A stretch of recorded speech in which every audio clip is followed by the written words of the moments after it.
عقل سلیم میں یہ بات نہیں آئی کہ جب 2018 کا الیکشن تھا تو پلان اے سے پلان بی پر موو کر لی گئی تھی۔ اس موو کرنے کا سہرا جنرل فیض حمید اور جنرل باجوہ کے سر جاتا ہے۔ کیسے موو کیا انہوں نے؟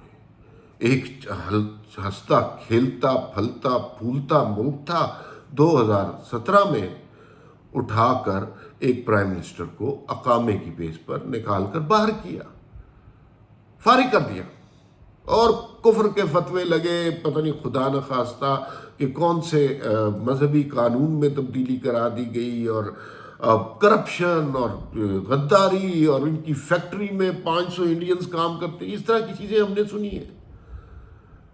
پھر اس کے بعد ایک الیکشن ہوا جو ہماری تاریخ کا متنازع ترین الیکشن ہے، جہاں نون لیگ کا ٹکٹ لینے والوں کے ساتھ وہ کیا گیا جو تاریخ میں کبھی کسی نے سوچا بھی نہیں تھا۔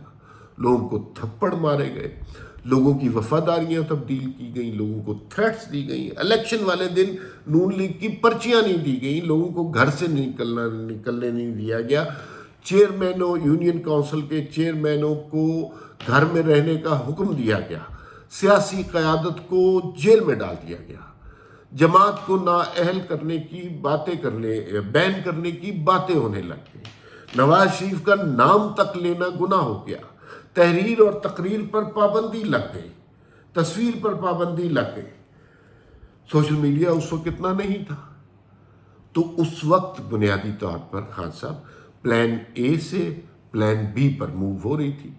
آپ ان سیاسی جماعتوں کو بتائیں گے کہ اسٹیبلشمنٹ کیسے کام کرتی ہے، جو تین دفعہ یہ زخم سہ چکی ہے، جو تین دفعہ ڈسی جا چکی ہے، آپ انہیں بتائیں گے کہ اسٹیبلشمنٹ پلان اے سے پلان بی پر کیسے موو کرتی ہے؟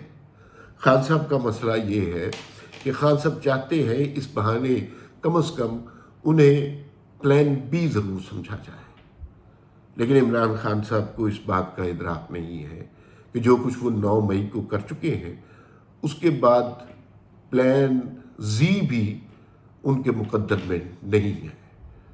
ریاست کے خلاف بغاوت کی جو انہوں نے کوشش کی، اس کے بعد ان کے نام کے آگے کراس لگا دیا گیا ہے۔ اب وہ چاہے جو مرضی کرے، جیسے مرضی کرے، جتنا مرضی چیخے کہ یہ ہو گیا یہ ہو گیا، انہیں اس بات کا ادراک ہونا چاہیے کہ جن سیاسی جماعتوں سے وہ مدد طلب کر رہے ہیں ان کے ساتھ یہ تین دفعہ ہو چکا ہوا ہے، ان کے لیے یہ کوئی نئی واردات نہیں ہے۔ اسی لیے اب آپ سنیے آصف زرداری کی تقریر جو اسمبلی میں عمران خان کی جس دن حلف تھا اس دن کی تھی۔ انہوں نے کہا ہم تو یہ برداشت کر جائیں گے، ہم نے تو پہلے بھی کیا ہے، آپ سے برداشت نہیں ہوگا۔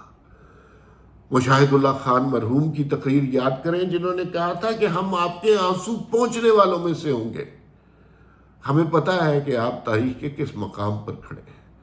اس وقت پلان اے سے پلان بی پر معاملات شفٹ ہو رہے تھے، تو خان صاحب اب جو ہے آپ کس منہ سے ان جماعتوں سے مدد طلب کر رہے ہیں؟ نواز شریف صاحب اور آصف زرداری صاحب تک یہ آفر کہیں نہ کہیں سے پہنچی۔ انہوں نے کہا کہ ہم دہشت گردوں سے مذاکرات نہیں کریں گے، سیاسی قوتوں کے ساتھ مذاکرات کریں گے۔ میں ذاتی طور پر اس سے اتفاق نہیں کرتا۔ میرے خیال میں سیاستدان کو مذاکرات کا دروازہ کبھی نہیں بند کرنا چاہیے، ہمیشہ کھلا رکھنا چاہیے، چاہے وہ عمران خان جیسا سیاستدان ہی کیوں نہ ہو۔ عمران خان اس وقت زخم خوردہ ہے، اسٹیبلشمنٹ ان کے خلاف ہے، انہوں نے ریاست کے خلاف بغاوت کی ہے، لیکن یہ مان لینا چاہیے کہ عمران خان کا بہرحال ایک ووٹ بینک ہے۔